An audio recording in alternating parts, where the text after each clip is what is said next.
Giving all praises, all honor, all glory to the Holy One of Israel, whose name alone is Yahweh, by saying, Hallelujah. Proverbs 15, verse 1. A soft answer turns away wrath, but grievous words stir up anger. It's not what you say, it's how you say it. A soft answer turns away wrath. Verse 2.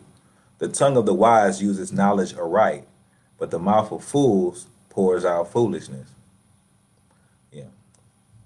The eyes of Yahweh are in every place, beholding evil and good.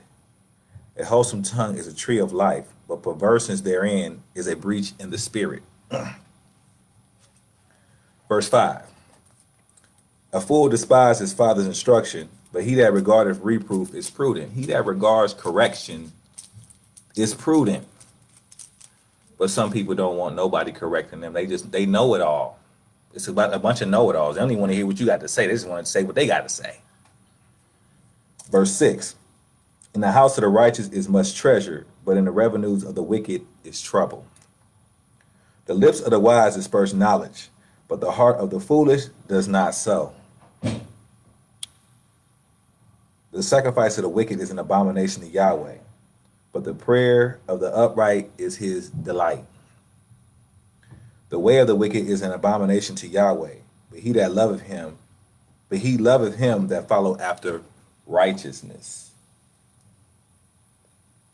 Correction is grievous unto him that forsake the way, and he that hateth reproof shall die. So correction is grievous to people who hate the Almighty, who hate God. Correction is grievous to them. They don't want to hear nobody correct them about nothing. But it also says, and he that hates reproof shall die. So anyone who hates to be corrected when they're wrong is going to die. Verse 11. Hell and destruction are before Yahweh. How much more than the hearts of the children of men? Verse 12. A scorner loveth not one that reproveth him, neither will he go unto the wise. So a scorner don't like nobody that's going to tell him to do the right thing. He's a scorner. He's not going to tell you to, don't make a whore out of that one. Whatever. Don't steal that. Don't steal. They don't want to hear that. All right. Verse 13. A merry heart maketh a cheerful countenance, but by sorrow of the heart, the spirit is broken. So when you have a merry heart, you can see it on your face. That's what countenance is. It means your appearance. You have a merry heart, they can see it on you. Verse 14. The heart of him that have understanding seek knowledge, but the mouth of fools feed on foolishness. What does that mean? It's two different people. Verse 14. The heart of him that have understanding seek knowledge. They want to have knowledge. They want to seek knowledge. But the heart. But what is it? What else it says? But the mouth of fools feed on foolishness. The fools just want to know what celebrity gossip. What they want to know. They want to know lyrics to a song. They feed on foolishness. All right. That's okay. Let's continue. All the days of the afflicted are evil, but he that is of a merry heart have a continual feast. 16. Better is a little with the fear of Yahweh than great treasure and trouble therewith. Verse 17. Better is a dinner of herbs where love is than a stalled ox and hatred therewith. Now, what does that mean? I mean, it's better to eat a salad, a small salad, but you have love and you have peace around you, than a whole steak dinner and it's all types of hatred, argument, and strife around. It's better just to have a little, you know what I mean? Verse 18, a wrathful man stirreth up strife, but he that is slow to anger appease strife. So it said a wrathful man stirs up trouble and argument. Strife is just argumentation. It's some type of back and forth. That's what strife is. It's argumentation for the most part. So it said a wrathful man stirs up strife. He's wrathful. But he that is slow to anger appease strife. So when people are slow to anger, meaning they can control their emotions, he that is slow to anger. So that means you're supposed to be able to control your emotions, not get angry like that. And some people know how to get fools angry easily. I can easily get some fool angry, but if you're wise, then you can be slow to anger. Verse 19, the way of the slothful man is as a hedge of thorns, but the way of the righteous is made plain. The way of a slothful man. What's a slothful man? Somebody lazy. So the way of a lazy person is like a hedge of thorns. You know them thorns on a rose bush that'll prick you. That when you're lazy and don't want to do anything, that's how your way is going to be. Verse 20, the wise son make a glad father, but a foolish man despise his mother.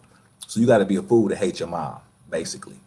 Okay, she may be doing some dirt or whatever the case is. You stay away from her if she is, on some. But you're a fool if you hate your mama. Let's continue. Verse 21, folly is joy to him that is destitute of wisdom, but a man of understanding walk uprightly. Folly, so that means foolishness is joy to him that don't have any wisdom. They love dumb foolishness. They don't have no wisdom. What is foolishness? Wickedness. Celebrating Christmas. Dressing up for Halloween. They love foolishness, man. They love foolishness. Starting arguments. Getting in people's business. Being a gossip. They foolish, man. A folly is joy to him that don't have no wisdom. Verse 22. Without counsel, purposes are disappointed, but in a multitude of counsels, they're established. I need a multitude of counsels. I need a multitude of fathers. I need a multitude of mothers dealing with CPS. I need a multitude of people who've been disenfranchised and been alienated from their children. I need all your counsel. I need all your advice. I take advice all day, every day. Because what does it say? Without counsel, purposes are disappointed. But in a multitude of counselors, they're established. Verse 23, a man have joy by the answer of his mouth, and a word spoken in due season, how good is it? Verse 24, the way of life is above to the wise, that he may depart from hell beneath. Verse 25, Yahweh will destroy the house of the proud, but he will establish the border of the widow. What's the house of the proud? Prideful people. It talks about pride and arrogance and being uplifted. I'm better than you. I'm smarter than you. You ain't nothing. You ain't nobody. These proud. There's a lot of prideful people. And one way you know somebody's prideful, you talking to them and they don't want to hear nothing. You in a civilized country, they don't want to hear nothing you got to say. All right? Because they already know what's right. Well, let's continue though. Verse 26, the thoughts of the wicked are an abomination to Yahweh, but the words of the pure are pleasant words. Verse 27, he that is greedy of gain troubleth his own house, but he that hateth gifts shall live. He that hate bribes.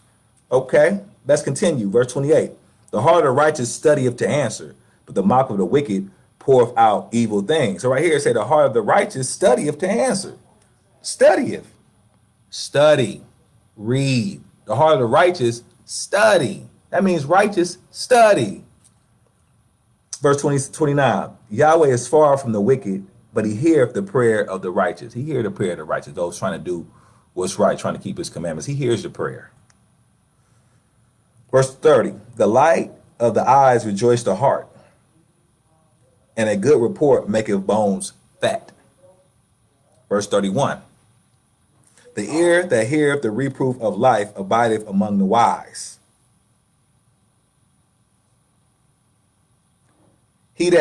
Verse 32, he that refuse instruction despises his own soul, but he that heareth reproof getteth understanding.